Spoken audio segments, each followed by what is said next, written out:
بسم اللہ الرحمن الرحیم۔ میرا نام سفینہ ہے۔ میں اپنے بھائی اور بھابھی کے ساتھ الگ گھر میں رہتی تھی۔ اماں ابا کے انتقال کے بعد اب وہی میرے سر پر سایہ کیے ہوئے تھے۔ بھابھی میری سہیلی جیسی تھی، میری ہر چیز کا خیال رکھتی تھی، لیکن بھابھی کی کوئی اولاد نہیں تھی۔ بھابھی کو بچے بہت پسند تھے اور وہ دوسروں کے بچوں کو حسرت بھری نگاہوں سے دیکھتی تھی۔ میں بھی اپنے گھر میں رونق دیکھنا چاہتی تھی، بچوں کی چہل پہل، بچوں کی آوازیں، ان کے ساتھ کھیلنا، لیکن سب بہت مایوس تھے۔ کسی نے ہمیں مزار شریف پہ جانے کا مشورہ دیا تو کسی نے حکیم۔ میں بھابھی کے ساتھ مزار پر بھی جاتی تھی کیونکہ وہ اکیلی ہوتی تھی۔ بھائی تو کام پر چلے جاتے تھے، لیکن بھابھی کے ساتھ میں کافی مزاروں پر گئی، وہاں پر کافی دیر بیٹھے رہتے۔ بھابھی نے منت بھی مانگی تھی، لیکن میری یہاں اولاد ہوئی تو میں صاحب حیثیت فلاں فلاں چیز غریبوں میں تقسیم کروں گی، لیکن اس سے بھی کوئی نتیجہ حاصل نہیں ہوا، لہٰذا کافی مہینے اسی طرح جاتے رہے۔ پھر اس سے بھی مایوس ہو گئے تو بھابھی کی پھوپھی زاد لڑکی کسی حکیم کے پاس جانے کا مشورہ دیا۔ میں اور بھابھی پھر اس حکیم کے پاس بھی گئی تھی اور اس نے بھابھی کو کچھ جڑی بوٹیاں بنا کے دیں اور میاں بیوی دونوں کو کھانے کا مشورہ دیا۔ بھابھی وہ جڑی بوٹیاں بھی پابندی سے کھاتی رہتی اور بھائی کو بھی کھلاتی، لیکن اس سے بھی کوئی فائدہ حاصل نہیں ہوا۔ پھر ایک دن گھر کے پاس ایک محلے کی خاتون کسی کام سے آئی، اور جب اس نے بھابھی کا اترا ہوا چہرہ دیکھا تو وجہ جاننی چاہی، جس پر بھابھی نے اپنی بے اولادی کا قصہ ان کے سامنے بیان کر دیا اور یہ بھی بتایا کہ وہ ہر چیز آزما چکی ہے، اب تو ہمت ہار چکی ہے۔ لیکن پھر اس خاتون نے بھابھی کو کسی پیر بابا کا بتایا کہ ان کے پاس جاؤ، وہ تمہیں ضرور فائدہ ہوگا۔ بھابھی کے دل میں پھر سے ایک امید کی کرن جاگ اٹھی۔ بھابھی نے اگلے ہی دن اس پیر بابا کے پاس جانے کا فیصلہ کر لیا۔ اس پیر بابا نے بھابھی کو کچھ راکھ دی اور کہا اسے اپنے دوپٹے کے ساتھ باندھ کر رکھنا اور سوتے وقت اسے اپنے جسم پر بھی مل لینا۔ بھابھی نے اس پیر بابا کے بتائے ہوئے طریقے کے مطابق ہی سب کچھ کیا اور اس راکھ کو اپنے دوپٹے سے میں بھی باندھ لیا اور سونے سے پہلے اپنے پورے جسم پر بھی مل لیتی۔ جب بھابھی حاملہ ہوئی میں بہت زیادہ پریشان ہوئی کہ یہ سب کیسے ہو گیا، بھابھی اچانک ایک راکھ کے استعمال سے حاملہ کیسے ہو سکتی ہے۔ بہرحال بھابھی بھی بہت زیادہ خوش ہوئی تھی، وہ ماں بننے والی تھی، وہ تو خوشی سے پھولے نہیں سما رہی تھی۔ خیر انہوں نے یہ خوشخبری بھائی کو سنانا چاہی۔ جب بھائی گھر آیا تو بھائی کو یہ خوشخبری سنائی، جس پر وہ بہت حیران ہوا کہ پچھلے 10 سال سے تو ایسا کچھ نہیں ہوا۔ بھائی نے بھابھی کو ڈاکٹر کے پاس چلنے کا کہا تو بھابھی نے انکار کر دیا، یہ کہہ کر کہ وہ ڈاکٹر الٹی سیدھی دوائیاں دے دیتی ہے اور مجھے کافی عرصے بعد یہ خوشی نصیب ہوئی ہے جس کو میں برباد نہیں کرنا چاہتی۔ میرے ذہن میں بھی ابھی تک یہی چل رہا تھا کہ یہ سب کیسے ممکن ہوا، صرف ایک راکھ کے لگنے سے؟ یہ سب تو اللہ کے معاملات ہوتے ہیں، پھر ایک پیر بابا کی دی ہوئی راکھ سے یہ کیسے ممکن ہوا؟ مجھے بھابھی کچھ مشکوک سی لگی، لیکن میں نے نظر انداز کر دیا۔ میں حیران بھی تھی، راز جاننے کے لیے میں نے وہ راکھ بدل دی اور جیسے ہی راکھ خود کو لگائی تو اس کے بعد جو ہوا، میرے پیروں تلے سے زمین نکل گئی، کیونکہ اچانک میرا پیٹ حاملہ خاتون کی طرح ہو گیا تھا۔ میں بہت زیادہ پریشان ہو گئی کہ میری تو ابھی شادی بھی نہیں ہوئی، پھر میں حاملہ کیسے ہو گئی؟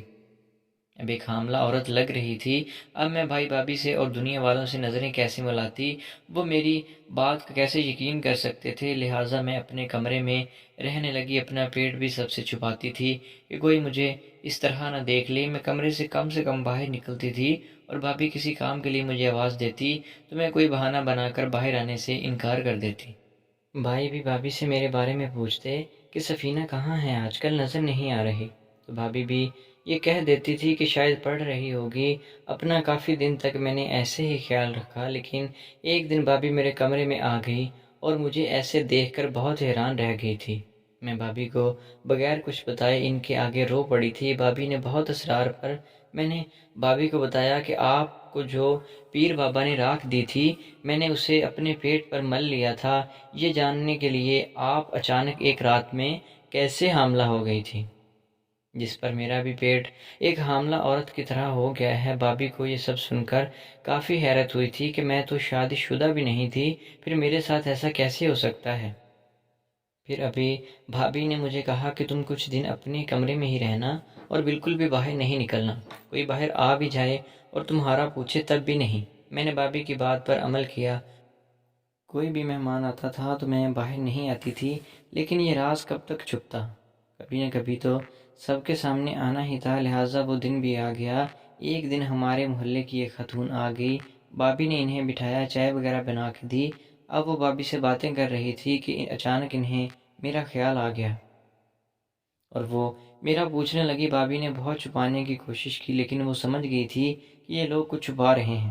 اس خاتون کو بھابھی بہت مشکوک سی لگی تھی۔ پھر وہ ہوا کہ جس کا میں تصور بھی نہیں کر سکتی تھی۔ بھابھی کچھ کام سے باورچی خانے میں گئی کہ وہ خاتون میرے کمرے تک آ گئی اور میں ہکا بکا رہ گئی تھی۔ اب میں کیا کرتی؟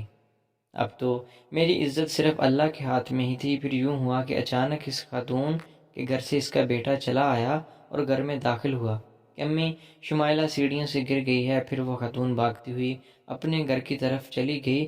تب جا کے میری سانس میں سانس آئی۔ اب بھابھی نے کہا کہ اس کا جلدی سے کوئی حل نکالنا ہوگا ورنہ ہم کسی کو منہ دکھانے کے لائق نہیں رہیں گے۔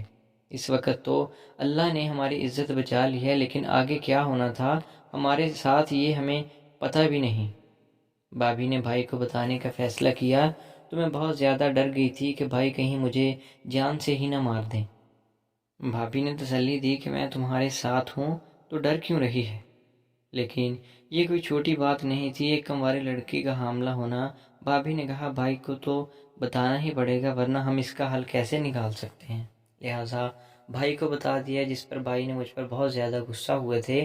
اس نے ہماری عزت مٹی میں ملا دی۔ میں بہت زیادہ شرمندہ تھی کہ میں نے ایسا کچھ بھی نہیں کیا تھا، تو یہ سب کیسے ممکن ہوا۔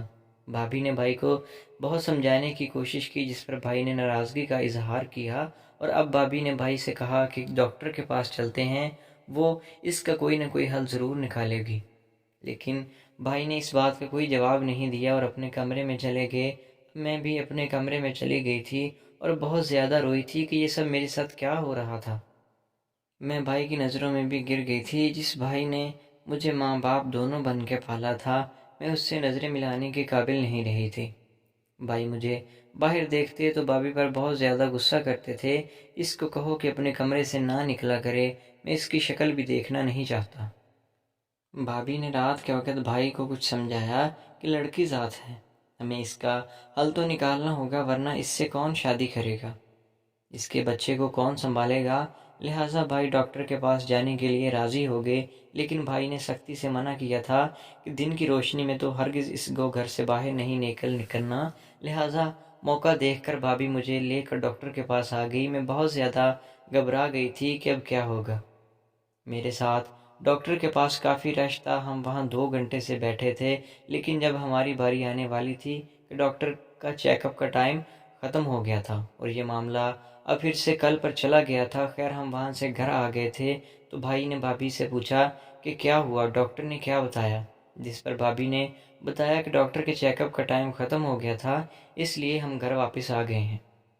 میری رات بہت بھاری گزری تھی، میں نہ پوری رات سوئی تھی اور بس صبح کا انتظار کر رہی تھی کہ کب صبح ہوگی اور کب میری یہ مشکل ختم ہوگی۔ خیر صبح ہو گئی اور میں اور بھابھی گھر سے قریبی چھوٹی سی کلینک تھی، اس ڈاکٹر کے پاس چیک اپ کروانے کے لیے نکل گئے۔ بھابھی نے اپنا چیک اپ نہیں کروایا تھا، لہٰذا بھابھی نے بھی پہلے اپنا چیک اپ کروا لیا، جس پر پتہ چلا کہ بھابھی تو حاملہ ہیں اور بہت جلد ماں بننے والی ہیں، جس پر میرے تو پیروں تلے سے زمین نکل گئی تھی۔ اب میری باری آ گئی تھی اور میری حالت بری ہو رہی تھی اور پسینہ چھوٹ رہا تھا۔ ڈاکٹر مجھے اپنے ساتھ چیک اپ کے لیے لے گئی تھی۔ کافی دیر بعد ڈاکٹر باہر آئی اور کچھ پریشان سی لگ رہی تھی۔ بھابھی کے پوچھنے پر ڈاکٹر نے کچھ صحیح جواب نہیں دیا اور کہا کہ میں کچھ ٹیسٹ لکھ کر دیتی ہوں، وہ کروا کے میرے پاس لانا۔ وہ ٹیسٹ کا پرچہ لے کر میں اور بھابھی لیب میں چلے گئے۔ وہ ٹیسٹ کروا لیے تھے جس کی رپورٹ کل شام 7 بجے آنی تھی۔ اس کے بعد ہم گھر چلے گئے تھے، اب صرف کل کا انتظار تھا۔ اگلے دن بھی سورج طلوع ہو چکا تھا، ہم دونوں بے صبری سے شام ہونے کا انتظار کر رہے تھے۔ شام 7 بجے میں اور بھابھی لیب میں گئے، وہاں سے رپورٹس لے کر ڈاکٹر کے پاس چلے گئے۔ ڈاکٹر نے رپورٹس دیکھیں اور بتایا کہ یہ حاملہ نہیں، صرف پیٹ میں کوئی انفیکشن ہو گیا ہے، جس کی وجہ سے پیٹ بہت زیادہ پھول گیا تھا۔ بھابھی کو بھی اس بات سے اندازہ ہو گیا تھا کہ وہ پیر جعلی تھا۔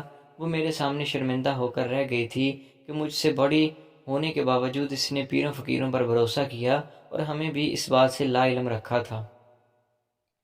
لیکن اس میں وہ بھی کیا کر سکتی تھی، جب اسے اولاد نہیں ہو رہی تھی تو اکثر ہی طبیعت بھی صحیح نہیں رہتی تھی اور اب سب باتوں کے چلتے جب کسی نے ذکر کیا تو بھابھی نے فوراً سے حامی بھر لی، کیونکہ اسے ہر حال میں بچہ چاہیے تھا، لیکن وہ شاید بھول گئی تھی کہ وہ اپنے رب کو چھوڑ کر اس کے آگے گڑ گڑانے کی بجائے کسی اور پیر کے پاس چلی گئی تھی۔